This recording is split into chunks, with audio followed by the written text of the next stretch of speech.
እንደምን ቆያችሁ የተከበራችሁ ተመልካቾቻችን ከጌዲዮ ቴሌቪዥን የሰዓቱን ዜና ይዘን ቀርበናል። ከዜናዎቹ ጋር እኔ አብነት አበበ ነኝ። በቅድሚያም አርዕስተ ዜና። የአካባቢውን ሰላምና ደህንነት ለማስጠበቅ ሁሉም ህብረተሰብ ከጸጥታ አካላት ጋር በመሆን መስራት እንደሚገባ ተገለጸ። የቡናና የእንሰት ልማት በማጠናከር የአርሶ አደሩን ኢኮኖሚያዊ አቅም ለማሳደግ በተሰራው ስራም አበረታች ውጤት መመዝገቡ ተገለጸ። በዲላ ከተማ አስተዳደር የልማታዊ ሴፍቲኔት ፕሮግራም ተጠቃሚዎች ኑሯቸውን እያሻሻሉ መሆናቸው ተነገረም። የተከበራችሁ ተመልካቾቻችን በዜና ሰባታችን እነዚህን ጨምሮ ሌሎች ጉዳዮችንም ወደ እናንተ እናደርሳለን። እስከ መጨረሻው አብራችሁን ቆዩ። በቅድሚያም አጫጭር ዜናዎችን እናስቀድም።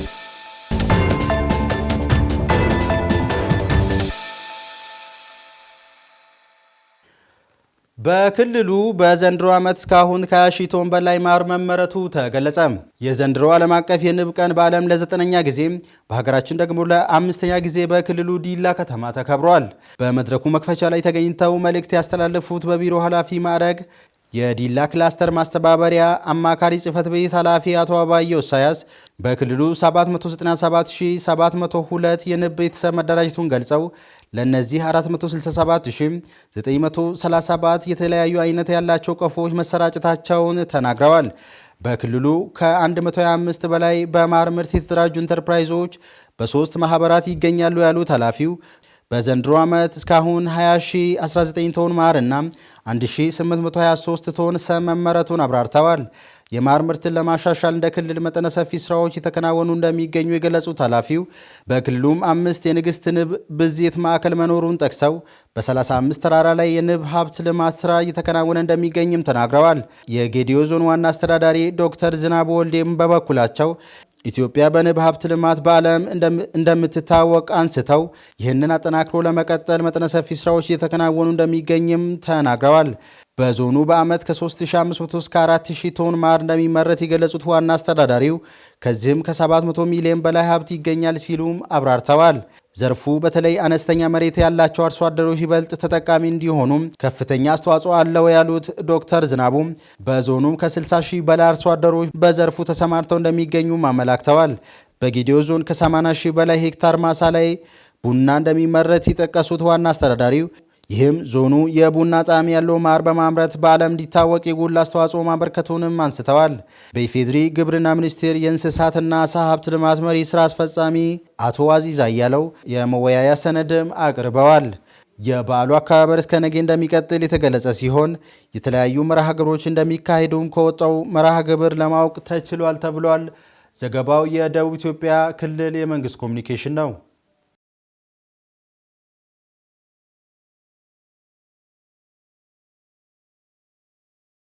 የ12ኛ ክፍል ሀገር አቀፍ ፈተና ለመስጠት 667 የፈተና ማዕከላት መዘጋጀታቸው ተገለጸ። የትምህርት ምዘናና ፈተናዎች አገልግሎት የዘንድሮን የ12ኛ ክፍል ሀገር አቀፍ የዩኒቨርሲቲ መግቢያ ፈተና በ667 የፈተና ማዕከላት ለመስጠት ዝግጅት እያደረገ እንደሆነ ተገልጿል።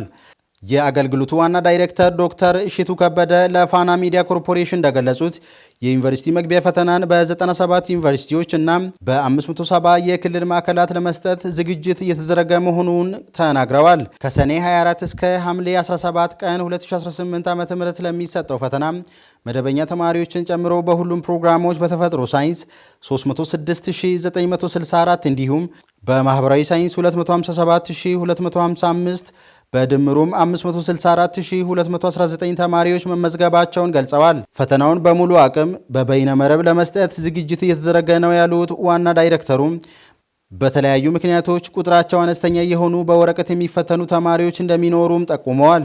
በየክልሎችና የፈተና ማዕከላት ያለው አቅም የተለያየ ቢሆንም በርካታ ኮምፒውተሮች ለፈተና ዝግጁ እየተደረጉ እንደሚገኙም አመላክተዋል። ከባለፈው አርብ ጀምሮ ለተፈታኞች የበይነ መረብ የሙከራ ፈተና መሰጠት መጀመሩንም አንስተዋል።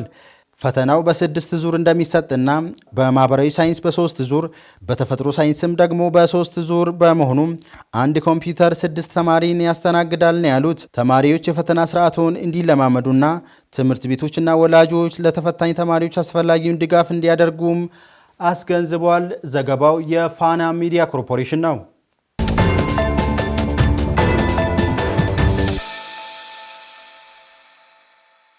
የተከበራችሁ ተመልካቾቻችን ዜና ሰባታችን አሁንም እንደቀጠለ ነው። አሁን ደግሞ ለትንታኔ ወደ ተመራረጡ ዜናዎች እናልፋለን። ሰባተኛው ሀገራዊ ምርጫ ሰላማዊ ሆኖ እንዲጠናቀቅ የድርሻቸውን እንደሚወጡ በዲላ ከተማ ባሉ ትምህርት ቤቶች የሚያስተምሩ መምህራን ተናገሩ።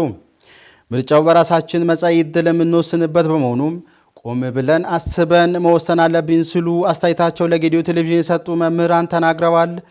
ተጨማሪ አለን።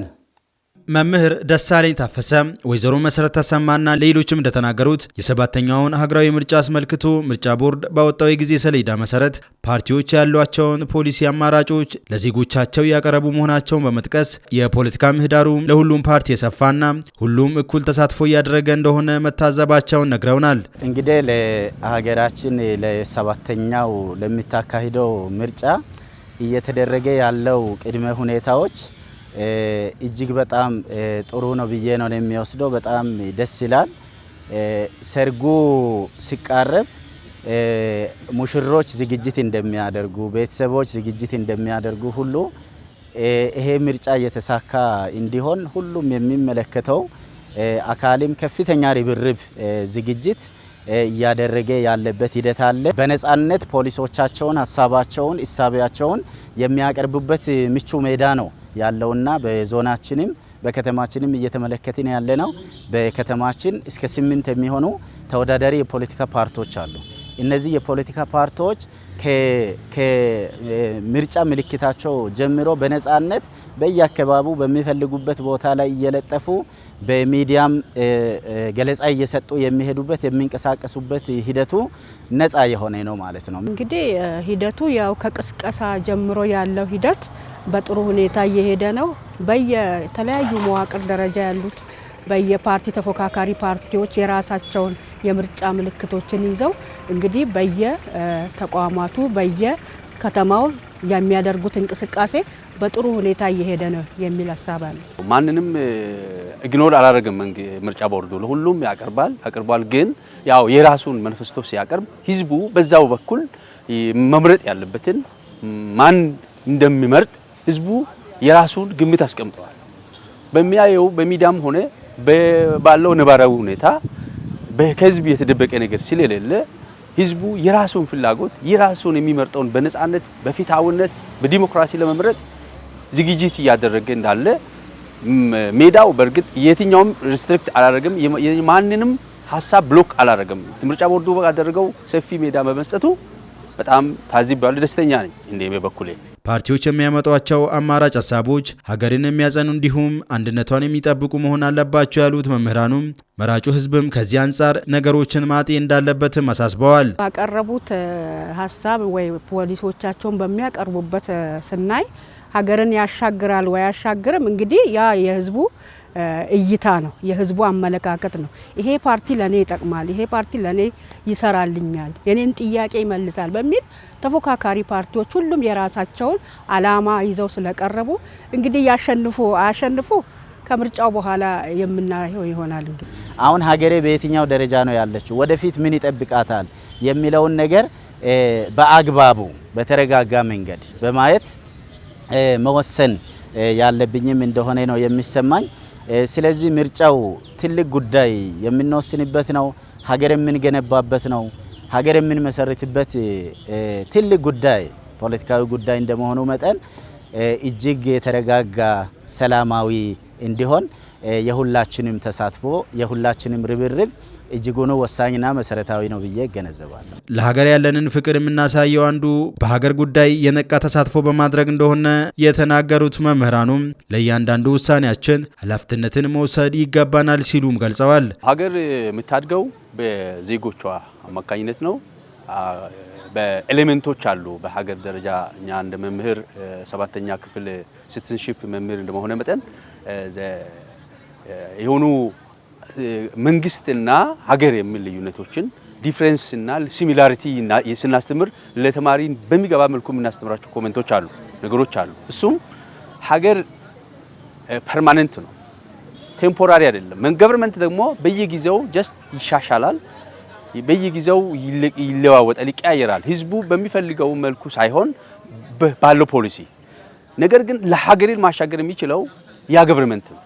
በዛ የሚመርጡ አካላት ነው። የራሱን ዓላማ እኔን ብትመርጡ እንዲያደርጋለሁ ብሎ ባቀረበው ልክ ሳይሆን ማነው ማሻገር የሚችለው? ማነው ለሀገሪቱ ፊሊንግ ያለው?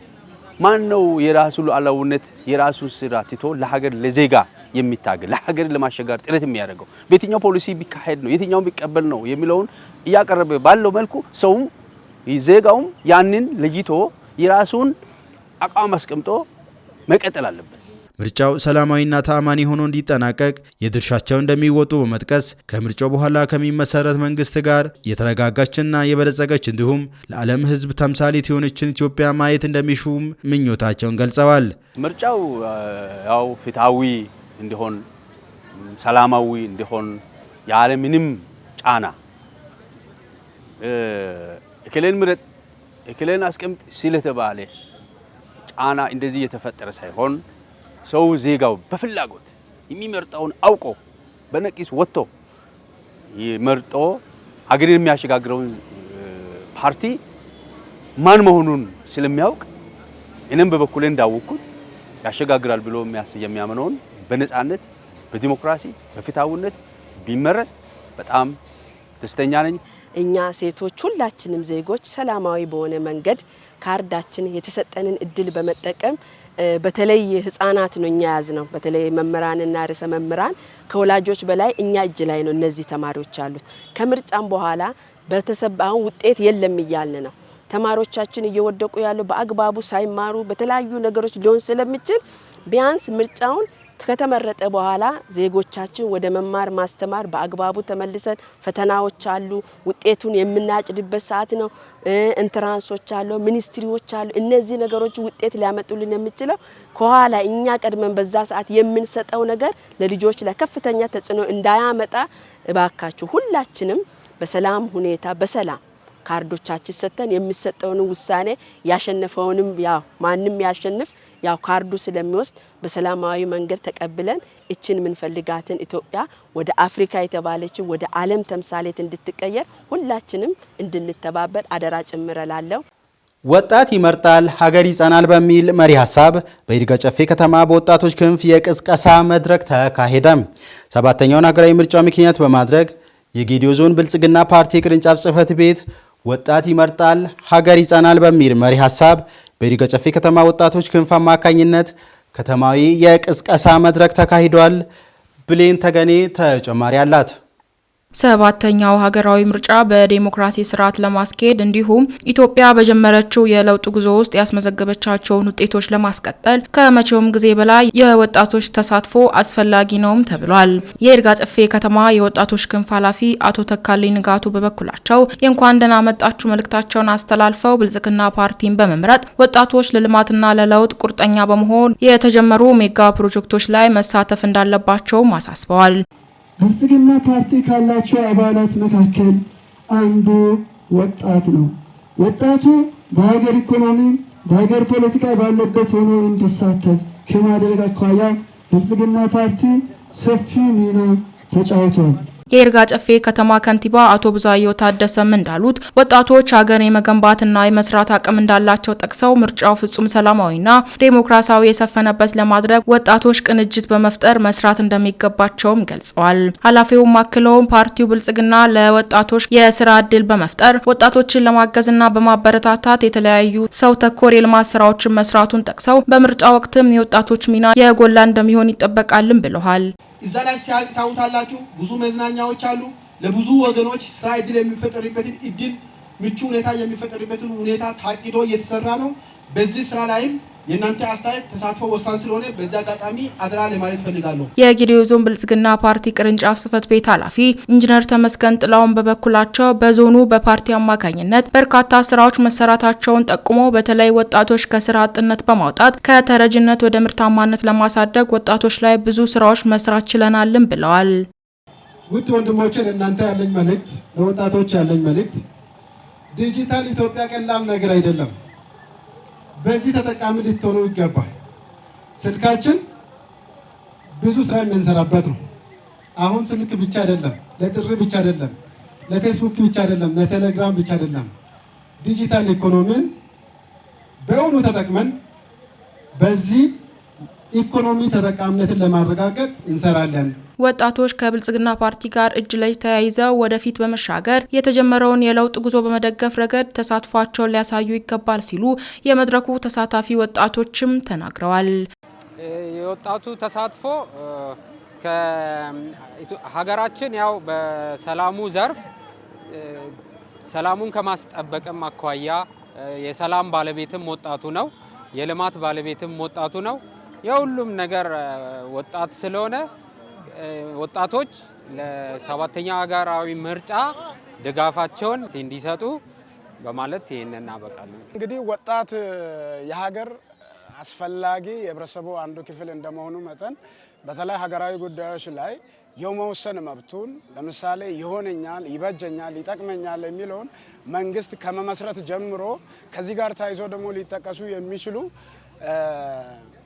በተለይ ፖለቲካዊም ሆነ ኢኮኖሚያዊ አልፎም ተርፎ ማህበራዊ ተጠቃሚነትን ወጣቱ አካል ማረጋገጥ መቻል አለበት። ዲሞክራሲያዊ እና ግልጽ በሆነ በኩል መንገድ የሚደረግ መሆን አለበት ያስባለሁ። በመድረኩም የተለያዩ ተጋባዥ እንግዶች፣ የይርጋ ጨፌ ከተማ የስራ አመራሮች እንዲሁም የከተማ ወጣቶች ተሳትፈው በዚህም የቅስቀሳ መድረክ ወጣት ይመርጣል ሀገር ይጸናል በሚል መርህ ሀሳብ ሰልፍ የተካሄደ ሲሆን የተለያዩ ተጋባዥ እንግዶች፣ የይርጋ ጨፌ ከተማ የስራ አመራሮች እንዲሁም የከተማ ወጣቶችና አደረጃጀቶች ተሳትፈዋል። ሰባተኛው ሀገራዊ ምርጫ ሰላማዊ ሆኖ እንዲጠናቀቅ ህዝብና መንግስት በአንድነት መስራት አለባቸው ሲሉ የሃሎ ባሪቲ ነዋሪዎች ተናገሩ። በገደብ ወረዳ ሃሎ ባሪቲ ቀበሌ የብልጽግና ፓርቲ አባላት የይምረጡን ቅስቀሳ አካሂደዋል። በረከት ጅግሱ ያዘጋጀው ዘገባ እንደሚከተለው ይቀርባል። በወረዳው በሃሎ ባሪቲ አካባቢ የልማት ስራዎች ተጠናክሮ መቀጠላቸውን የተናገሩት ነዋሪዎቹም ሰባተኛው ሀገራዊ ምርጫ ሰላማዊ ሆኖ እንዲጠናቀቅ ማህበረሰቡ ከመንግስት ጋር ተቀናጅቶ መስራት ይጠበቅበታል ብለዋል። ልማት ስራ ጥሩ ነው። ሁሉ ስራ እየቀሰቀሰ ነው። ልማት እየሰራ ነው። ብልጽግና ሁሉ ነገር እየሰራ ነው። ያው በምርጫ በፊታዊ እንዲያልቅ በሰላማዊ መንገድ እንድንጨርስ አንድ ላይ በመወያየትና በመቀናጀት ልንጨርስ ያው ዝግጁ ሆነን እየጠበቅን ነው።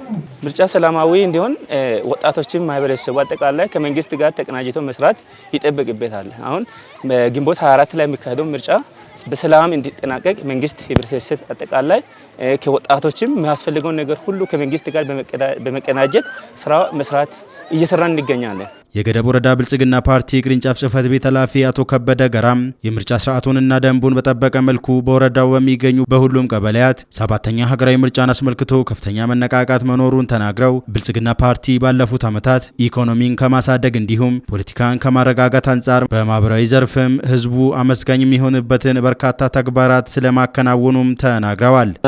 እንደ አጠቃላይ ሰባተኛ ሀገራዊና ክልላዊ ምርጫን ለማስከድ አጠቃላይ ሁለት ግቦችን አስቀምጠን እንደ ሀገርም እንደ ፓርቲም እየመራን ያለንበት ሁኔታ ነው።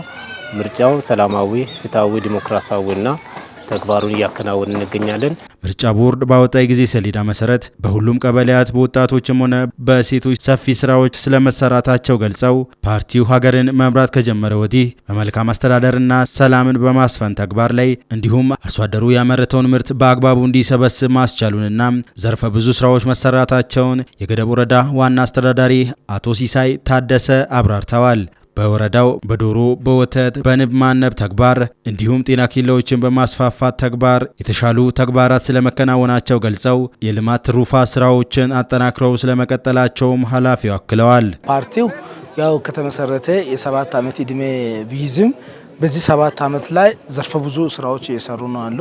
አርሶ አደሩ ማሳው ላይ ያመረተው ምርት እንዲያገኝ እንሰቱን የፋቀውን በስነ ስርዓት እንዲበላ የማድረጉን ስራ ትኩረት አድርገን ይሰራን ያለንበት አግባቦች አለ። በዛው ዘርፍ አሁን ላይ የልማት ትሩፋት ስራዎች አጠናክረን እንቀጥላልንበት በዶሮ ሀብት፣ በወተት ሀብትና በንብ ሀብትም በተመሳሳይ መልኩ አንዱ ማኒፌስቶቻችንን እውን ለማድረግ የሰራ የሚዳሰሱ የሚጨበጡ ስራዎችን በወረዳ ደረጃ ላይ ሰራን እንዳለ ነው።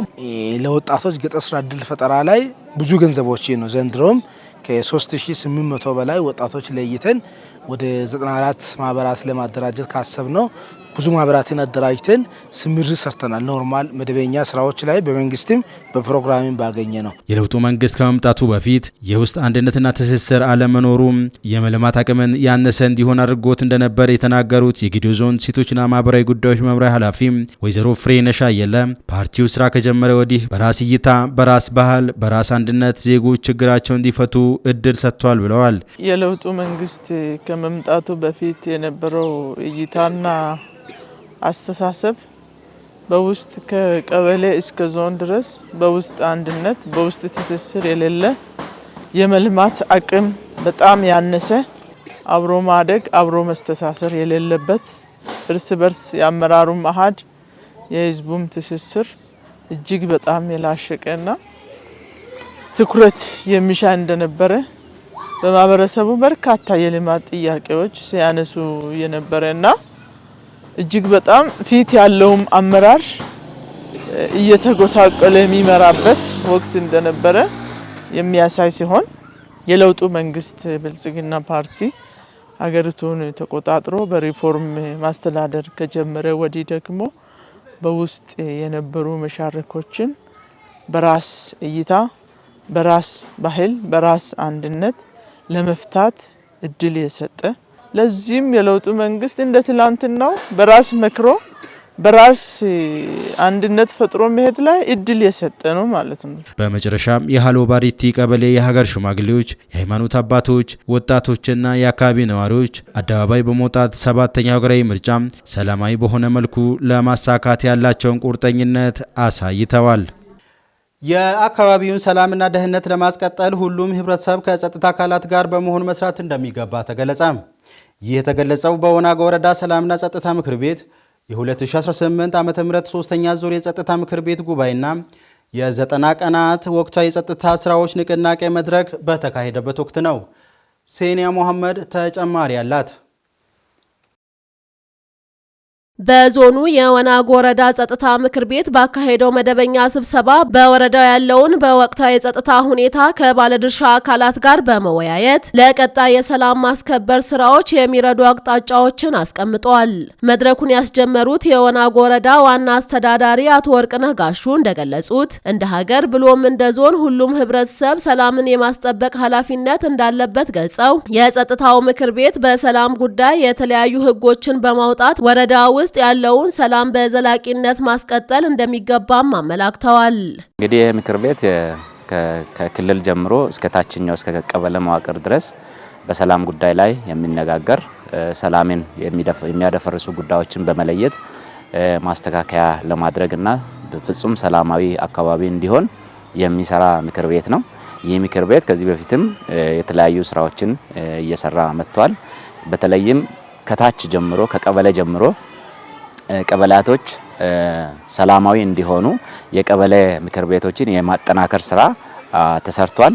የቀበሌ ምክር ቤቶች እያንዳንዱ ማህበረሰብ ክፍል በተለይም የሃይማኖት ተቋማትን የተለያዩ የማህበረሰብ ክፍሎችን፣ ወጣቶችን፣ ሴቶችን በማደራጀት በማወያየት በየትምህርት ቤቱ ክበባትን በማቋቋም በሰላም ጉዳይ ላይ ወጣቱ ትውልድ ግንዛቤ እንዲኖረውና ቀጣይ ሀገሪቱ በፍጹም ሰላማዊ ሆና እንድትቀጥል ለማድረግ ሰፊ ስራ እየተሰራ ያለበት ሁኔታ ነው ያለው።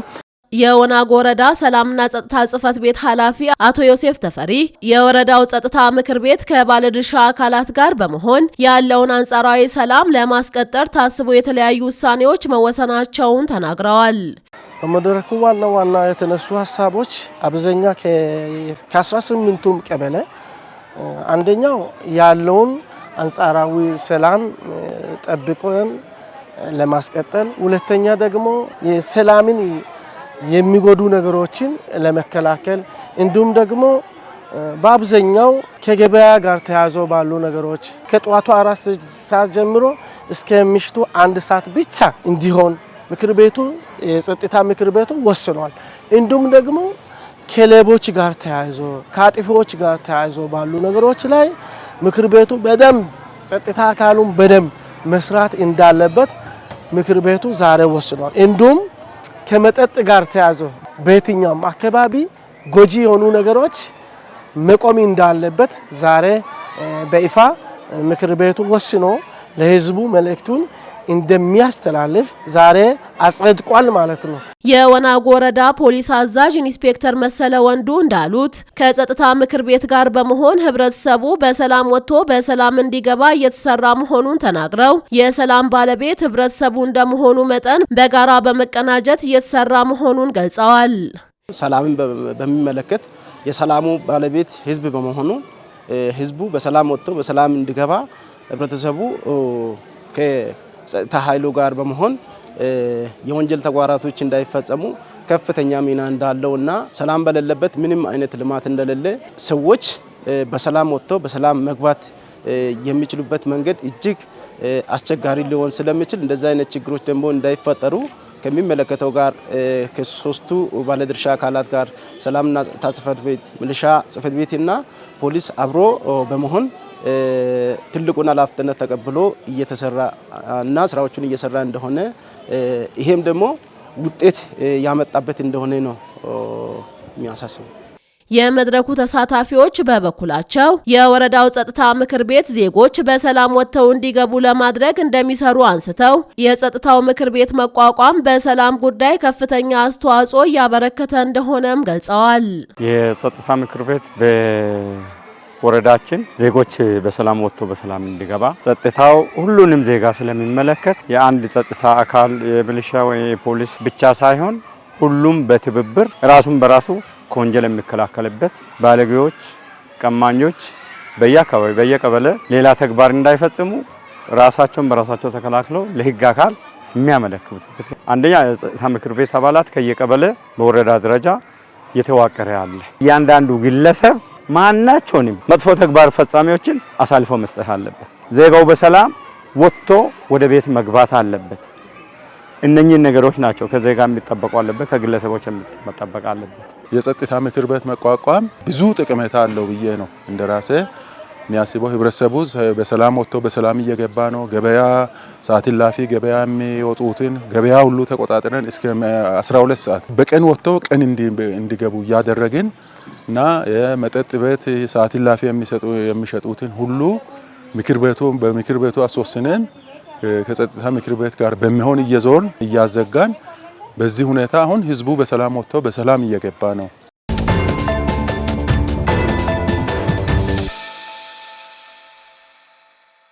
በዲላ ከተማ አስተዳደር የልማታዊ ሴፍቲኔት ፕሮግራም ተጠቃሚዎች ኑሮአቸው የተሻሻለ መምጣቱ ተገለጸ። በከተማ አስተዳደሩ ልማታዊ ሴፍቲኔት ፕሮግራም ለሶስተኛ ዙር የኑሮ ማሻሻያ ስልጠና የወሰዱ ተጠቃሚዎች የምረቃና የአዳዲስ አባላት ቅበላ መድረክ ተካሂዷል። ሻናን ዋቆ አዘጋጅቶታል። ይስያቅ አበበ እንደሚከተለው ያቀርበዋል።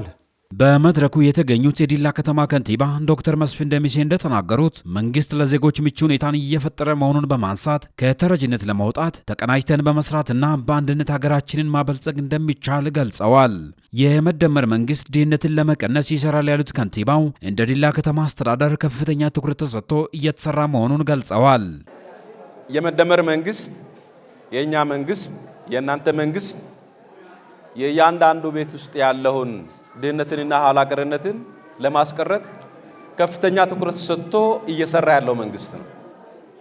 ይህም በመሆኑ በዲላ ከተማ አስተዳደር እየሰሩ ካሉ በርካታ ስራዎች አንዱ የዜጎችን ኑሮ ማሻሻል። ከንቲባው አክለውም ባለፉት 3 ዓመታት መንግስት ባመቻቸው የስራ ዕድል በርካታ ዜጎች ተጠቃሚ መሆናቸውን አመልክተዋል።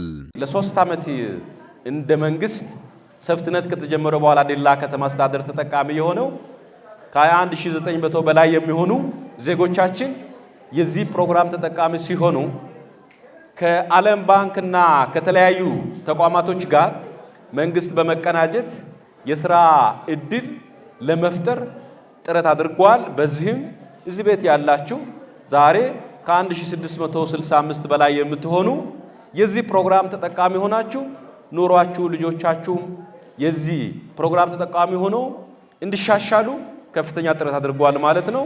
እንደ መንግስት በተለያዩ የሙያ ዘርፎች ተሰማርተው የቆጠቡትን ገንዘብ መሰረት በማድረግ ወደ ስራ ለመግባት መንግስት አስፈላጊውን ድጋፍ ያደርጋል ሲሉም የዲላ ከተማ ማዘጋጃ ቤታዊ አገልግሎት ኃላፊ አቶ ማዘንጊያ እያቶ ተናግረዋል።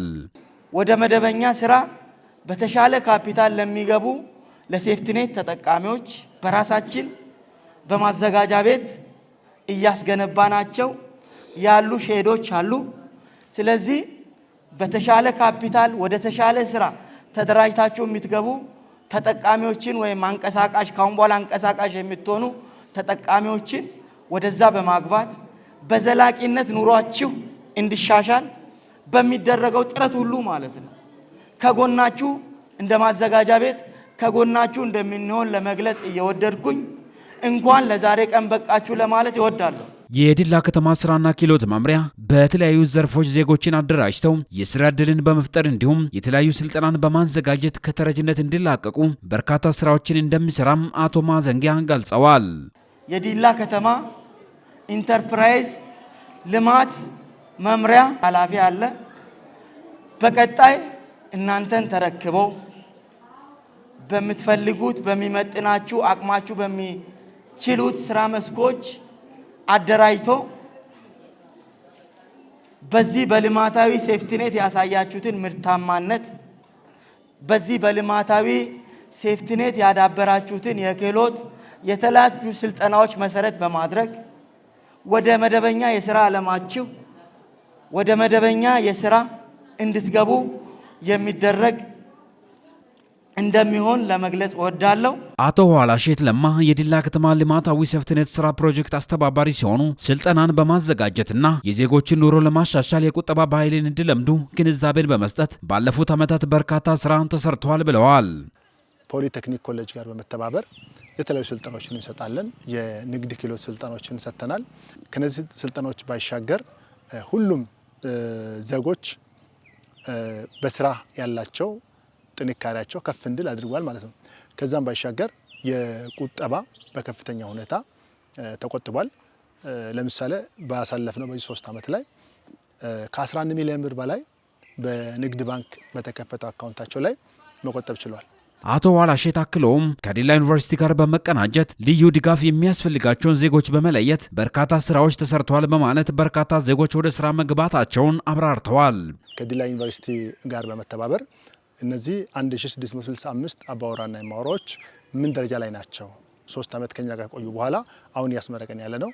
ምንድነው ደረጃቸው ምን ይመስላል? ከዚህ በኋላ ደግሞ ከመንግስት የሚሆኑ ከሌሎች አካላቶች ምን ድጋፍ ይፈልጋሉ የሚሉ ዳሰሳ ጥናቶች አሰርተናል። በአሰራው ዳሰሳ ጥናት መሰረት 15% ያህሉ ከአጠቃላዮቹ ላይ ልዩ ድጋፍ የሚሹ መንግስታዊ ልዩ ድጋፍ በፕሮጀክቱ ጊዜ እዚህ ያበቃ እንኳን ቢሆን ከዚህ በሚቀጥል ጊዜ ላይ ስራና ክህሎት ዛሬ እንዳስረከብ ነው። ስራና ክህሎት መምሪያ ከፍተኛ ስራ መስራት የሚጠበቅበት ነው ማለት ነው። ከነዚህ ጥናትም ጭምር ነው ለስራና ክህሎት ዛሬ ያስረከብ ነው። የቡናና የእንሰት ልማትን በማጠናከር የአርሶ አደሩን ኢኮኖሚያዊ ተጠቃሚነት ለማስፋት በተሰራ ስራ አበረታች ውጤት እየተመዘገበ መሆኑ ተገለጸ። ይህም የተገለጸው ከፍተኛ የክልልና የዞን አመራሮች በይርጋ ጨፌ ወረዳ አስተዳደር እየተከናወኑ ያሉ የልማት ስራዎችን በጎበኙበት ወቅት ነው። ማብራቱ አበበ ተጨማሪውን አዘጋጅቶታል። በደቡብ ኢትዮጵያ ክልል ትምህርት ቢሮ በአቶ አብዮ ደምሴ የተመራ ልዑክ በገዶ ዞን በይርጋ ጨፌ ወረዳ በወረዳ መንግስት እየለማ ያለውን የቡናና እንሰት ጥምር እርሻ ጉብኝት አድርገዋል። ብልጽግና ፓርቲ ባለፉት ዓመታት በፈተና ላይ ሆኖ ዘርፈ ብዙ ተግባራት ሰርቷል።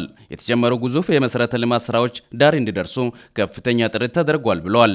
የተጀመሩ የልማት ስራዎች አጠናክሮ ለማስቀጠልና ቀጣይ በሚተገበሩ ተግባራቶች ላይ አመራሩ በቁርጠኝነት መስራት እንዳለበት ያየነው ተግባር ማሳያ ነው ብለዋል። የግብርና ልማት በኩታ ገጠም የምርትና ምርታማነትን ለማሳደግ የተጀመረው አበረታች መሆኑን በመግለጽ በቀጣይም ሁሉም አካባቢ የማስፋፋት ስራ ባለሙያዎች ድጋፍና የአመራሩ ቁርጠኝነት ማሳካት እንዳለበትም አስገነዝበዋል። የተሻሻለው አስተራረስ ዘዴ በመጠቀም ማሳውን በኩታ ገጠም በማልማት ምርትና ምርታማነትን በዚህ ልክ ማሳደግ እንደሚቻልም አንስተዋል። የገዶ ዞን በይርጋ ጨፌ ወረዳ ሀሮ ልዩ ቦታ ጉዱባ መንደር በኩታ ገጠም እየተከናወነ ያለው የ1 ዓመት የቡናና የእንሰት ልማት ስራዎች በእንሰት ምርት የምግብ ዋስትናን ለማረጋገጥ አይነተኛ ሚና እንዳለው ጠቅሷል። በወረዳ ደረጃ በ2 ዓመት ውስጥ የተጀመረው ኩታ ገጠም ልማት ስራ ውጤት እያስመዘገበ መምጣቱን ጠቅሰው ሁሉም አርሶ አደር ያረጀውን ቡና የማደስ ስራ እየሰራ መሆኑን ጠቅሷል። በዘንድሮ በጀት ዓመት በአዲስ መልክ የተለያዩ ቀበሌያት የቡናና የእንሰት ኩታ ገጠም ማሳ ለአርሶ አደሩ ማስፋፋት መቻሉን አንስተዋል።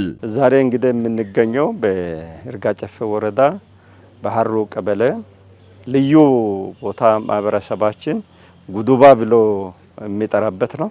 ይሄ የወረዳ የእርሻ ቦታ ነው። ከዚህ አንጻር ይህንን ቦታ ከዚህ በፊትም ስንጠቀም የነበረው ለዘር ነበረ፣ የቡና ዘር ለማዘጋጀት። በዚህ አመት ደግሞ በአዲስ መልክ ከዚሁ አሻሽለን ለአርሶ አደሩ የቡና ዘር ለማዘጋጀት የተከላ ፕሮግራም ተካሂዷል። ተከላው እንግዲህ ቡና የተተከለው ሚያዝያ 2016 ላይ ነው። የዛሬ 2 አመት ማለት ነው። በዚህ 2 አመት ውስጥ እንዲደርስ ትልቁ አስተዋጽኦ ያደረገው የባለሙያ ምክር ሀሳብ፣ የመሬት ዝግጅት፣ የኮምፖስት ዝግጅት፣ የቡና ምርጥ ዘር መምረጥ ከዚህ ጋር ታይዞ ቡና ተተከለ። ቡና የተተከለው በ2 አመት እንግዲህ ያው በአይንም እንደሚታይ በበቂ ሁኔታ መያዝ በሚችል መልኩ ምርት ይዟል ማለት ነው። መጀመሪያ አመት በአንድ አመት ምርት ሲሰጥ ያው ሳይንሱም ስለማይፈቅድ እንዲመክን ተደርጓል። አሁን ግን በጥሩ ሁኔታ ምርጥ ዘር ወይንም ፍሬ ይዟል ማለት ነው። ጌዴኦ ዞን ይርጋ ጨፌ ወረዳ ላይ እየተሰሩ ያሉት የልማት ስራዎችን ነው እየጎበኘን ያለ ነው። ከልማት ስራዎች አንዱ በግብርና ዘርፍ ላይ እየተሰሩ ያሉ ስራዎች ናቸው። በዛ መነሻ ይርጋ ጨፌ ላይ የሚታወቀው ቡና ምርት ነው። ቡና ምርት የአገር ወይም የዓለም ኢኮኖሚን ከሚያሳድጉ ዘርፎች አንዱ ነውና በዚህ ደረጃ በተለይ በሀገር ደረጃም በፓርቲያችንም በመንግስትም ፖሊሲና ስትራቴጂ ተቀርጾ ምርትና ምርታማነትን ከማሳደግ አንጻር በተለይ በቴክኖሎጂና በኩታ ገጠም ምርቱ መመረት አለበት ከሚል መነሻ ዘርፈ ብዙ ስራዎች እየተሰሩ ያሉበት ሂደት አለ። ያን አፕላይ አድርጎ ትላንት ላይ ሲመረት ከነበረበት አካሄድ ይርጋ ጨፌ ወረዳም ላይ እያየን ያለ ነው። በኩታ ገጠም እየተመረቱ ያሉ ምርት ነው እያየን ያለ ነው። ቡናን በጥራት በተመሳሳይ ደግሞ በስፋት በብዛት ማምረት አለብን ከሚል መነሻ በኩታ ገጠም እየለሙ ያሉትን ቡናዎችን ነው እያየን ያለ ነው። በዚህ ሂደት አንደኛ ቦታውን ለመጠቀም ምርቱንም ለማሳደግ ጥራቱንም ለመጠበቅ ነው እየተሰራ ያለው። ያን ታርጌት ያደረገ ስራ ነው እየተሰራ ያለውና ያ መነሻ ተደርጎ ዛሬ ላይ ያየነው በአንድ አመት ላይ ምርት መስጠት የቻለ ቡናን ነው። በእርሻ ውስጥ በ2 አመት ቡና በቂ ፍሬ መስጠት መቻሉንና እንሰት አብቦ ለምግብነት መድረሱ በወረዳ የተጀመረው የልማት ስራዎች አበረታች መሆኑን ያሳያል ነው ተባለው። የተሻሻለው የእንሰት ዝርያዎች ምርትና በሽታን ለመከላከል በኩል ውጤታማ መሆናቸው ጨምሮ አንስተዋል። እንሰትም በ2 አመት ውስጥ መጣል ጀምሯል። ይሄ ምናልባት ሲነገር በሚዲያ ሲወራ ሰው ውሸት ነው፣ በ2 አመት እንዴት እንሰት ይጥላል የሚሉ ነገሮች ነበሩ። እሱ ታሪክ የተቀየረ መሆኑን ያየንበት ስለሆነ ለዚህ ሁሉ አስተዋጽኦ አንደኛው የግብርና ሰራተኛ ምክረ ሀሳብ ድጋፍ፣ ሁለተኛ የመሬት አያያዝ፣ በሶስተኛ ላይ ነባር እንጨቶች አሉ አገር በቀል የሆኑ እንጨቶች መልሶ ለቡናና ለእንሰት ኮምፖስት የሚሆኑ እነዚህ ነገሮችን የማሳ እንክብካቤ ጋር ታይዞ በዚህ አሁን በሚያስደስት መልኩ ምርት ሰጥቷል። ቀጣይም ደግሞ እያሰፋን እንሄዳለን። ይሄንን ያየ ህዝብ ደግሞ በሁሉም አካባቢ የግብርና ስራ የኩታ ገጠም ስራ እያሰፉ ማለት ነው። በጌዴኦ ማህበረሰብ ሞላ አጠቃላይ በደቡብ ይታወቃል እንሰት ይታወቃልና እንሰት ለበርካታ ነገሮች የምንጠቀመው አንዱ ምርት ነው። ለምግብነት እንጠቀማለን፣ ለቃንጫነት እንጠቀማለን። አጠቃላይ የአፈር ማዳበሪያነትን ውሃን ስለሚሰጥ በተለይ ለቡና በጣም አስፈላጊ ምርትም ስለሆነ በዛ ሂደት እንሰቱ ጥሩ ምርት እያገኘን እንዳለ ያየንባቸው ሂደቶች አሉ። በኩታ ገጠም የተመረቱ እንሰቶች ጥሩ ደረጃ ላይ ያለበትን አይተናል። በአጠቃላይ ግን እጅግ በጣም አስደማሚ በሆነ በተለይ በምግብ ራስን ከመቻል አንጻር ጥሩ ጅምር ነገሮችን ያየንበት ሂደቶች እንዳሉ ለማስቀመጥ እፈልጋለሁ።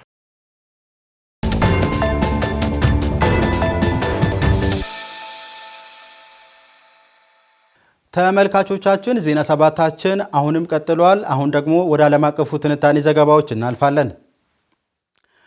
አሜሪካ ቴህራንን መደብደብ ትችላለች፣ ነገር ግን ጦርነቱን ዘልቃ መጓዝ አትችልም ተባለ። አሜሪካ አሁንም እጅግ ከፍተኛ የሆነ የጦር ኃይል ሊኖራት ይችላል፣ ነገር ግን በኢራን ላይ የሚደረገውን የረጅም ጊዜ ከፍተኛ ጥንካሬ ያለው ጦርነት በሎጂስቲክስ ደግፎ ማስቀጠል ፍጹም የተለየ ነው ተብሏል። ለዓለም አቀፉ ትንታኔ ዘገባ ደመላሽ ጉልማ በአሜሪካ እስራኤልና ኢራን መካከል የተቀሰቀሰውና መካከለኛው ምስራቅን ያናጋው ጦርነት እልባት ባልተገኘበት በአሁኑ ወቅት የፕሬዝዳንት ዶናልድ ትራምፕ አዲስ ማስጠንቀቂያ ቀጠናዊ ውጥረቱን ይበልጥ አባብሶታል። ፕሬዝዳንቱ ትሩዝ ሶሻል በተሰኘው ማህበራዊ ሚዲያ ገጻቸው ባስተላለፉት መልእክት ቴሄራን የተሰጣትን ጊዜ ተጠቅማ በአስቸኳይ ወደ ሰላም ስምምነት የማትመጣ ከሆነ ከነካቴው የሚተርፍላት ነገር አይኖርም ሲሉ ፍጹም ጥፋት እንደሚጠብቃትም ገልጿል። ትራምፕ ከቻይና ከተመለሱ ቻይናውያን ኢራንን አስገድዶ የሆርሙዝ የባህር ሰርጥን እንድትከፍት እንዲያደርጓት የጠየቁትን እገዛ ካላገኙ ወደ ልዩ ዘመቻ እንደሚገቡ የአሜሪካኑ ፕሬዝዳንት በተደጋጋሚ ለኢራን ሰዓቱ እየረፈደ ነው፣ በፍጥነት መረማመድ ቢጀምሩ ይሻላቸዋል፣ ያለበለዚያ ከነሱ የሚተርፍ ምንም ነገር አይኖርም፣ ጊዜው አሁን ነው እያሉም እየዛቱ ነው። ትራምፕ ጠንከር ያሉ ቃላትን ይናገራሉ። ነገር ግን እውነተኛ ጥያቄ አሜሪካ ይህንን ያህል ሀያል ከሆነች አሁን ላይ የሆርሙዝ የባህር ሰርጥን በኃይል ለምን ማስከፈት ተሳናት የሚሉ ተደጋጋሚ መልስ አልባ ጥያቄዎች እየተጠየቁ ይገኛሉ። ኢራን በምዕራብ እስያ የምትገኝ በሚሳኤል ስርዓቶች፣ በድሮኖች፣ በምድር ውስጥ የማስወንጨፊያ ተቋማትና በተራራማ ሰንሰለቶችና በባህር ዳርቻ ኮሪደሮች ውስጥ በተቀበሩ ጠንካራ ወታደራዊ መሰረተ ልማቶች በከፍተኛ ሁኔታ የተመሸገች የተራራ ምሽግ ናት። አሜሪካ እንደ ቡሻሃር ወይም ባንደር አባስ ያሉ አንዳንድ የባህር ዳርቻ ቀጠናዎችን ልትቆጣጠር ትችል ይሆናል። ነገር ግን እነሱን ይዞ መቆየት ፍጹም የተለየ ታሪክ ነው። ዝቅተኛ የባህር ዳርቻ አካባቢ ለባህርና አየር ወለድ ጥቃት የተጋለጠ ሊሆን ይችላል። ነገር ግን የአሜሪካ ጦር እግሩን መሬት ባስረገጠበት ቅስበት ከኢራን ተራራማ ምድር ጥልቅ ውስጥ ከሚተኮሱ ማብቂያ የሌላቸው የድሮን ሞገዶች፣ የባላስቲክ ሚሳኤሎችና የክሩዝ ሚሳኤሎች፣ የቡድን ጥቃቶችና የመድፍ ጥይቶችን የተተከለ ቋሚ ኢላማ ይሆናል ተብሎም ተሰግቷል። ኢራን በሆርሙዝ የባህር ወሽመጥ ላይ ካሏት 33 የሚሳኤል ማስወንጨፊያ ቦታዎች መካከል 30ዎቹን መልሳም ስራ ላይ መዋሏ ተነግሯል። በአገር አቀፍ ደረጃ ከሚንቀሳቀሱ ሚሳኤል ማስወንጨፊያዎች ውስጥ ወደ 70% የሚጠጉት አሁንም ዝግጁ ሲሆኑ በግምት 90% የሚሆኑት የምድር ውስጥ ማስወንጨፊያዎችና ማከማቻ ተቋማት በከፊል ወይም ሙሉ በሙሉ ወደ ስራ ተመልሷል ተብሏል። ትራምፕ ቀኑ ሙሉ ኢራንን ሊያስፈራሩ ይችላሉ። ነገር ግን ዋና ወታደራዊ እውነታውን መረዳት ነው። አሜሪካ አሁን እጅግ ከፍተኛ የሆነ የጦር ኃይል ሊኖራት ይችላል። ነገር ግን በኢራን ላይ የሚደረገውን የረጅም ጊዜ ከፍተኛ ጥንካሬ ያለው ጦርነት በሎጂስቲክስ ደግፈው ማስቀጠል ፍጹም የተለየ ስሌት ነው። አሜሪካ ከባድ ጉዳት ልታደርስ፣ መሰረተ ልማቶችን ማውደም፣ ወታደራዊ ኢላማዎችን መምታት ትችላለች። ነገር ግን በሚሳኤል አጠቃቀም፣ በባህር ኃይል ስምሪትና በሎጂስቲክ ድጋፍ ፍጥነትን ጠብቅ ራሷን በስትራቴጂክ ደረጃ ሳታዳክም ለወራት ወይም ለዓመታት መጓዝ ትችላለች ወይ የሚለው ጥያቄ በአፍጋኒስታን ተፈትሾ የአሜሪካ አቅም አልባነቷ ታይቷል። የአሜሪካ ሕዝብ ደክሞታል። ተራው ዜጋ በዋጋ ግሽበት፣ በስራ አጥነት፣ በቤት መግዣ ወጪዎች፣ በጤና እንክብካቤና በዕዳ እየተሰቃየ ባለበት በአሁኑ ወቅት በቢሊዮኖች የሚቆጠር ዶላር በሌላ የመካከለኛ ምስራቅ ግጭት ውስጥ እንደሚፈስ ብዙ አሜሪካውያን አስቀድመው ጥያቄ እያነሱ ነው። ፔንታጎን ለግጭቱ ከ29 ቢሊዮን ዶላር በላይ ማውጣቱን የሚገልጹ ሪፖርቶች ያንን ብስጭት የበለጠ ያጠናክሩታል። ድርድሩ በዩራኒየም ማበልጸግ፣ በኒኩሌር ተቋማት፣ በማዕቀቦች፣ በእስራኤል የደህንነት ጥያቄዎችና ኢራን በሉዓላዊነትና በማስፈራራት አቅም ላይ ባላት አቋም ዙሪያ ተቀርቅሮ ይገኛል። እስራኤል የኢራን ማበልጸግ አቅም ሙሉ በሙሉ እንዲፈርስ እንደምትፈልግ ሲነገር፣ ኢራን ግን ይህንን ጥያቄ ከሀገራዊ ህልውናና ስልታዊ ነጻነቷ ጋር በቀጥታ የተያያዘ ቀይ መስመር አድርጋ ትመለከተዋለች። በከፍተኛ ወታደራዊ ጫናና ግጭቱን በማባባስ ኢራንን ወደ ድርድር ጠረጴዛው መመለስ። ነገር ግን ይህ አማራጭ እጅግ በጣም አስፈሪ ውስብስብነትም አለው። አሜሪካ ለረጅም ጊዜ ዘመቻ የሚሆን በቂ የሚሳኤል ክምችት ሊኖራት ይችላል። ምትክ የጦር መሳሪያዎች ማምረት ብዙ ወራት ወይም ዓመታትን ሊወስድ ይችላል። እያንዳንዱ ተጨማሪ ጥቃት የቀጠናውን ውጥረት የመጨመር፣ የኤነርጂ ውድቀት፣ የሳይበር አጸፋዊ ጥቃት፣ በባህረ ሰላጤው መሰረተ ልማቶች ላይ የሚሰነዘሩ ጥቃቶች እና የዓለም አቀፍ የመርከብና የኢንተርኔት ስርዓቶች መቋረጥ አደጋን ይጨምራል።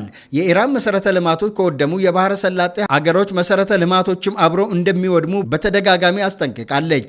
የነዳጅ ተቋማት፣ ወደቦች፣ የጨው ውሃ ማጣሪያ ፋብሪካዎች፣ የኤሌክትሪክ አውታሮች፣ የአየር ማረፊያዎች፣ የፋይናንስ ማዕከላትና የኢንዱስትሪ ቀጠናዎች እንደምታወድም ኢራን አስጠንቅቃለች። ዓለም አቀፋዊ መዘዙ በቀጠናው ብቻ ተወስኖ የሚቀር አይደለም ተብሎም ተሰግቷል። የበጋው ሙቀት እየመጣ ነው። የኤነርጂ ፍላጎት እየጨመረ ነው። የዓለም ኢኮኖሚ ደካማ ነው። የዓለም ዋንጫ በአሜሪካ የሚደረገውም ጊዜው እየቀረበ ነው። የነዳጅ ገበያዎች አሁንም ውጥረት ውስጥ ናቸው። የአቅርቦት ሰንሰለቶች ተጋላጮች ናቸው። እያንዳንዱ የሚያልፈው ሳምንት በዋሽንግተን፣ በቴሄራን፣ በባህረ ሰላጤው አገሮችና በሰፊው ዓለም አቀፍ ስርዓት ላይ ያለውን ጫና ይጨምራል። ኢራን በሆርሙዝ ሰርጥ አዲስ አይነት ስትራቴጂካዊ ተጽዕኖ የማሳረፊያ ዘዴዎችን እያጠናች መሆኑ ተሰምቷል። ይህ አዲስ አካሄድ በነዳጅ ጫኝ መርከቦች ላይ ከሚደረግ እገዳ ይልቅ በውሃ ስር በተዘረጉ ሰፊ የባህር ውስጥ የኢንተርኔት ኬብሎች አውታር መረብ ላይ ያተኮረ ነው። እነዚህ የባህር ውስጥ መስመሮች አውሮፓ፣ ኤስያንና የባህረ ሰላጤውን ቀጠና የሚያገናኙ እጅግ ከፍተኛ መጠን ያላቸው ዓለም አቀፍ የኢንተርኔት ትራፊክ፣ ክላውድ አገልግሎቶችን፣ የባንክ ዝውውሮችንና የፋይናንስ መረጃዎችን የሚያስተላልፉ ዋና የልብ ትርታዎች ናቸው። የፖለቲካና ኢኮኖሚ ተንታኞች እንደሚያስጠነቅቁት ከሆነ ይህ እርምጃ የሆርሙዝ ሰርጥን ከተለመደው የኤነርጂ ማነቆነት ሚናው ባለፈ ከፍተኛ ዓለም አቀፍ የኢኮኖሚ ቀውስ ሊያስከትል እንደሚችል የዲጂታል ግፊት ማሳደሪያነት ሊቀይረው ይችላል በማለት አልጀዚራና ቢቢሲ ዘግበውታል።